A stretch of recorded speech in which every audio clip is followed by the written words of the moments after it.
A paz do Senhor Jesus, povo abençoado, aqui estamos mais uma vez para honrar e glorificar o nome do Senhor.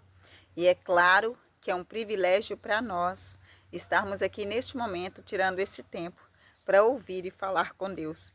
Que o Senhor possa abençoar a nossa vida, que o Senhor possa nos ajudar a guardar o nosso coração, para que não haja em nós nenhum sentimento, nenhum pensamento que não provém do Senhor.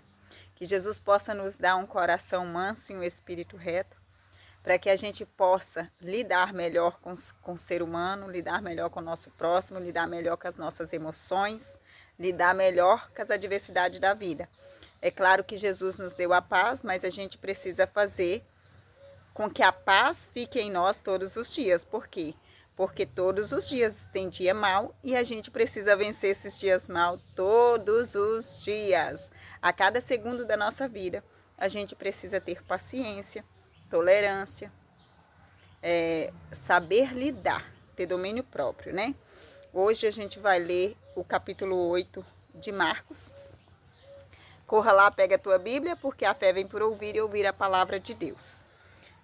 Vamos fazer um momento de oração primeiro, né? Pedindo ao Senhor que nos ajude, nos dê discernimento, né?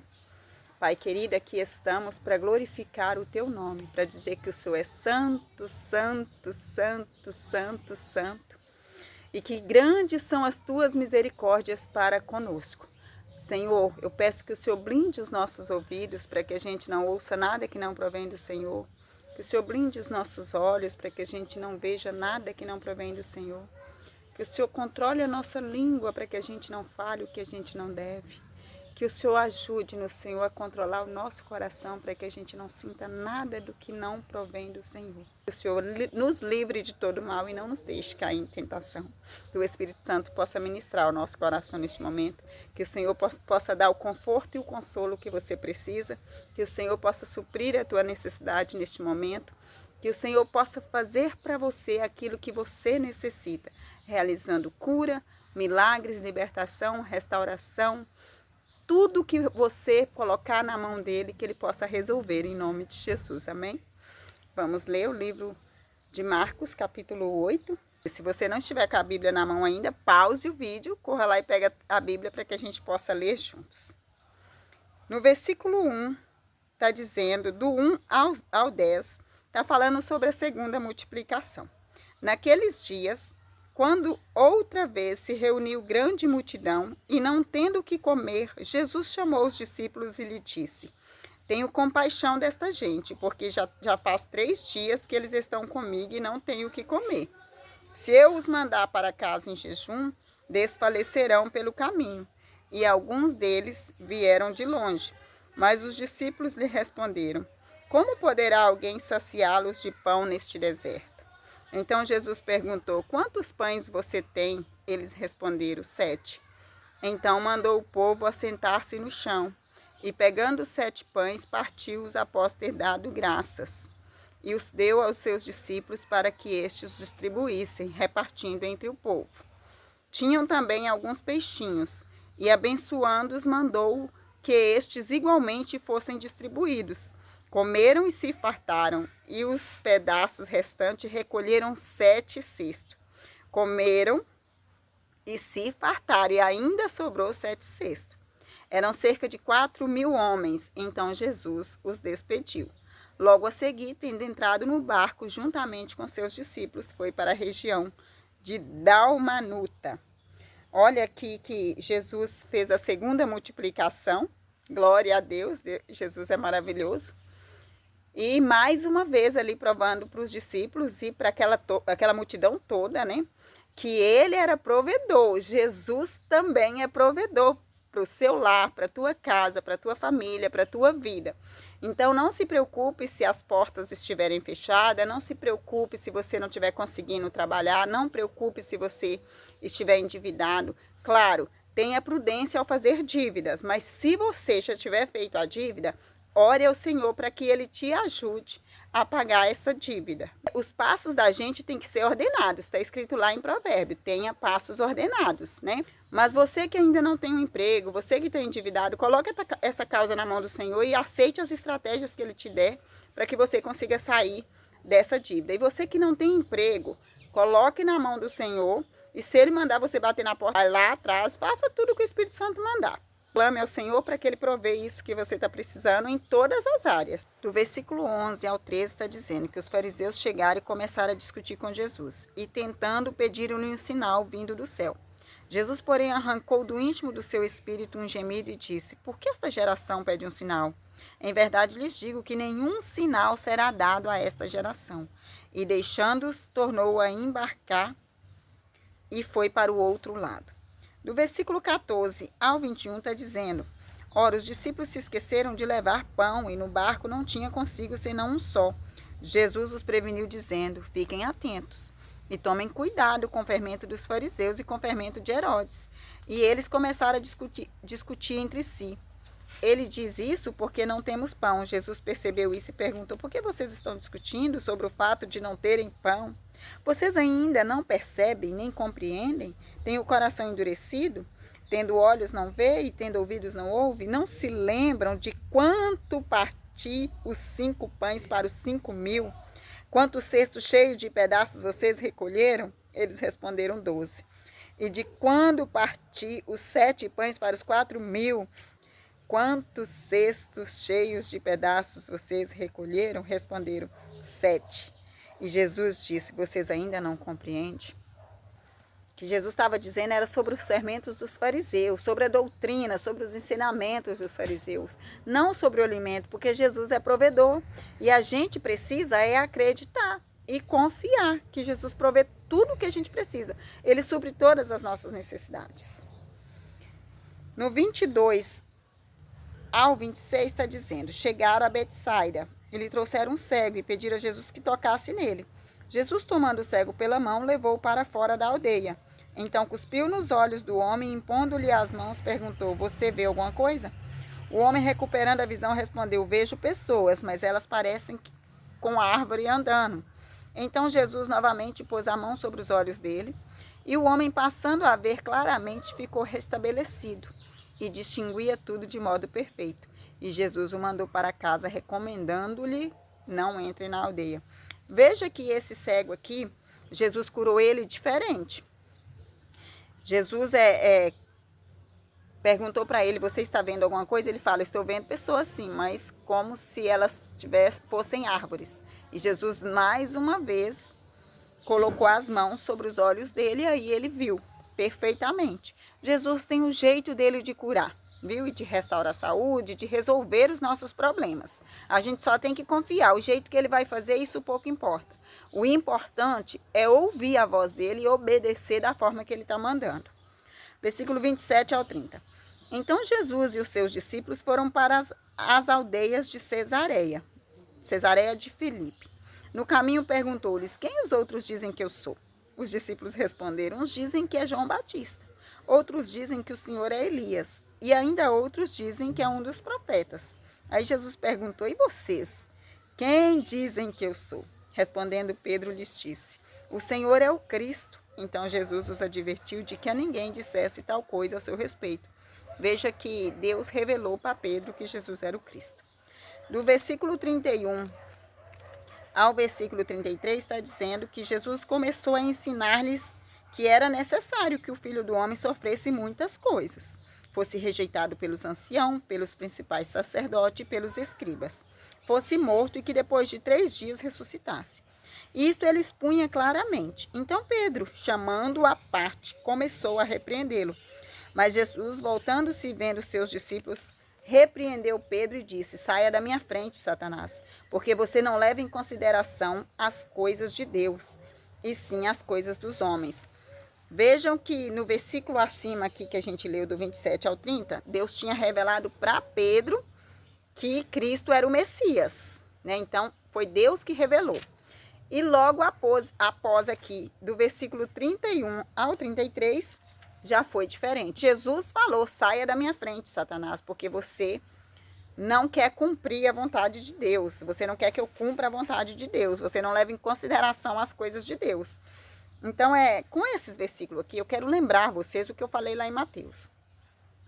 As pessoas que estão ao seu redor falam palavras que nem sempre vai edificar a sua vida. Veja que antes Pedro tinha dito que Jesus era o Cristo, falou uma verdade. Mas logo depois Pedro quis tirar Jesus do foco que era a salvação, do foco que era a cruz. Jesus precisava morrer na cruz e Pedro falando que ele não ia fazer isso, que não ia acontecer. Então na sua vida vai ter pessoas que vai falar para você fazer o que é certo e vai falar para você fazer o que é errado. Às vezes as pessoas que você ama vai te dar bom conselho, às vezes vai te dar mau conselho.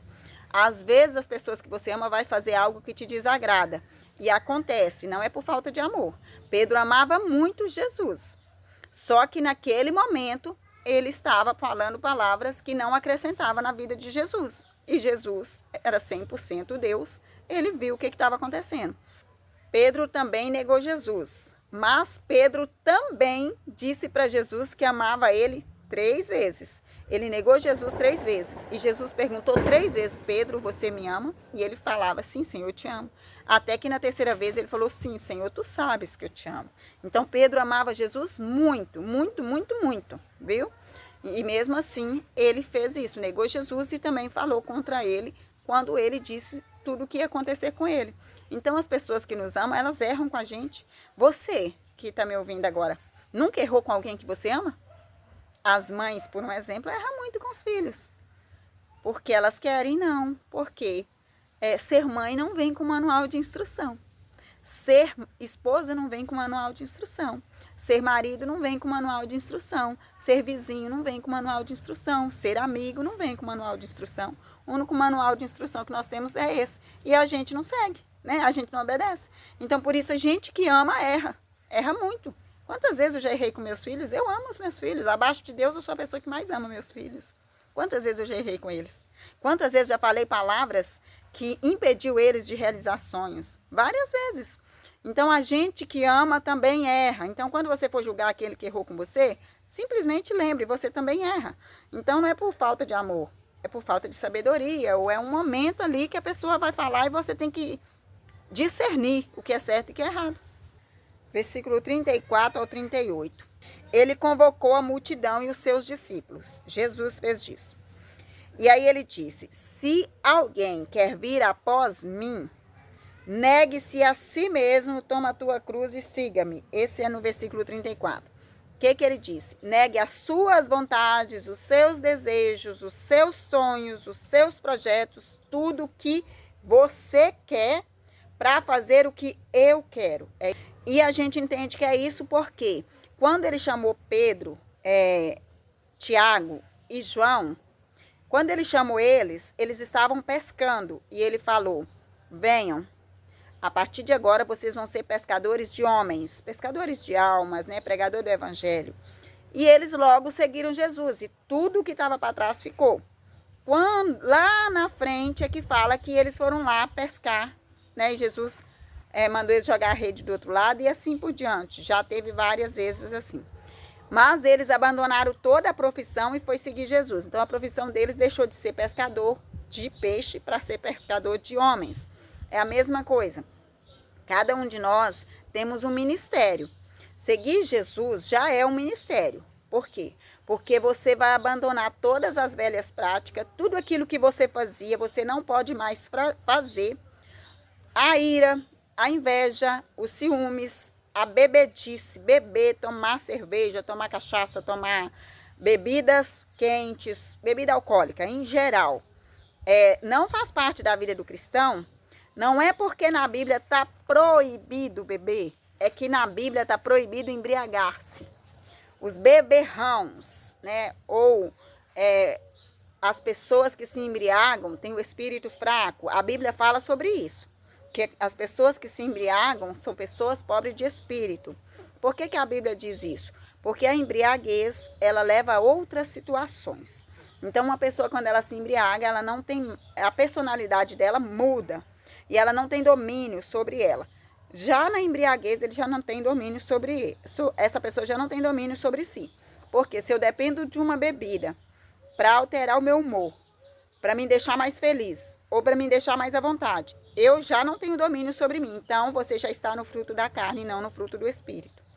Então, várias práticas têm que ser deixadas para trás mesmo, cortada da tua vida. Não quero mais, não vou fazer mais. Isso é renunciar a mim mesmo para seguir Jesus. Renunciar aos meus desejos, às minhas vontades, né?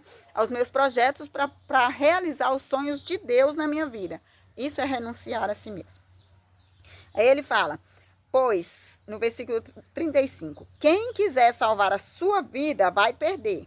E quem perder a sua vida por minha causa e por causa do evangelho, esse vai salvar.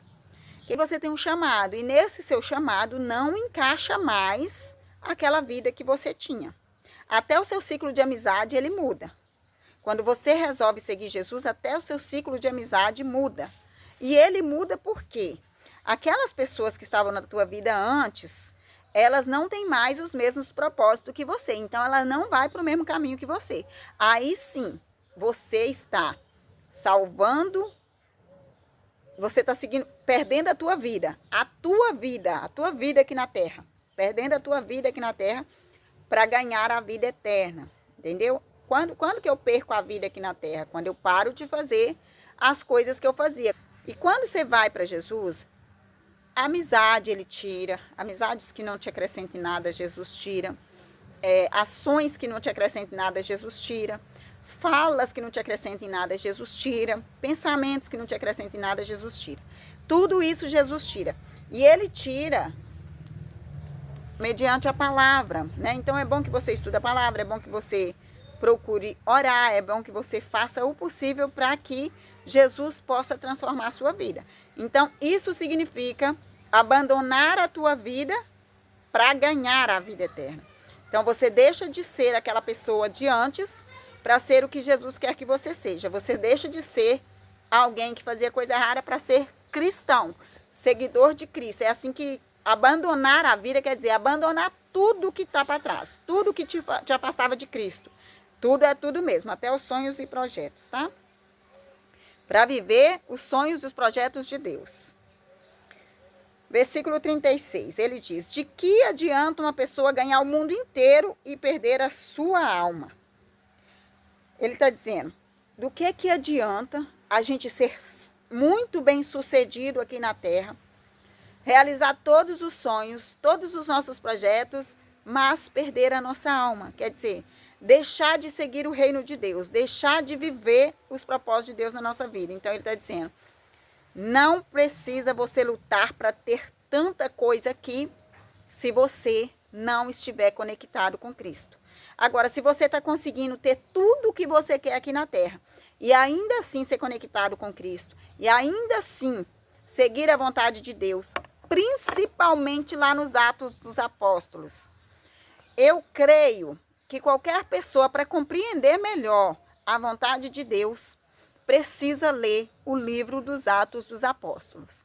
Porque ali tem ensinamentos de como a gente deve viver em comunidade com os irmãos, com todos, né? Então ali, se todos fizessem o que está escrito em Atos dos Apóstolos, não havia desigualdade social no mundo. O que Jesus está dizendo é que não adianta você ganhar o mundo inteiro, mas perder a tua alma. E aí ele tá falando no 37, que daria uma pessoa em troca da sua alma? O que você daria em troca da tua alma? Quando o jovem rico não conseguiu dividir a sua riqueza para servir Jesus, os apóstolos falaram, mas quem pode ser salvo então? Aí Jesus falou, para vocês é impossível, mas para Deus tudo é possível. É impossível para nós, mas para Deus tudo é possível. Então Deus que salva a nossa alma, é Deus que nos liberta, é através de Jesus, pela graça de Jesus Cristo. Siga Jesus Cristo.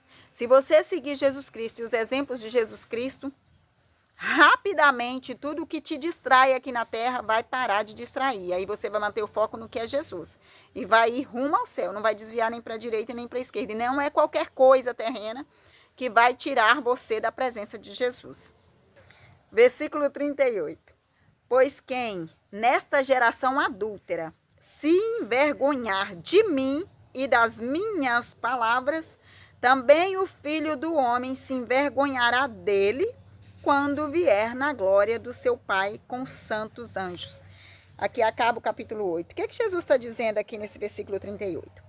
Aquele que não confessar ele diante dos homens e ter vergonha de falar dele e de estudar a palavra e de guardar a palavra, esse ele vai negar lá diante do céu. Agora, aquele que falar da palavra dele e confessar ele diante dos homens, esse ele vai confessar diante de Deus. Então, em nome de Jesus, confesse Jesus, grite para todo mundo ouvir que Jesus é o seu Salvador e que é Ele que traz a cura, traz a libertação, traz a restauração, te dá o que você precisa, confessa. Porque é necessário que você faça isso, porque é dessa forma que Jesus vai te confessar diante de Deus, tá bom? Deus abençoe você e toda a sua família. Que o Espírito Santo de Deus venha te dar discernimento do que é certo e do que é errado. E que sim, você abra mão da tua vida para servir Jesus, né? Para ser como Jesus gostaria que você fosse. Caso você queira saber mais sobre tudo que eu falei aqui, dá uma pesquisada, não fique só com o que eu falo. Aprenda a ir atrás da verdade para que você seja liberto. Conhecereis a verdade e a verdade vos libertará. Que o Senhor Jesus possa alcançar o teu coração e possa te dar discernimento de tudo o que você precisa saber, tá bom? Deus abençoe você. Fique com Deus até o próximo vídeo. Amo vocês em Cristo Jesus.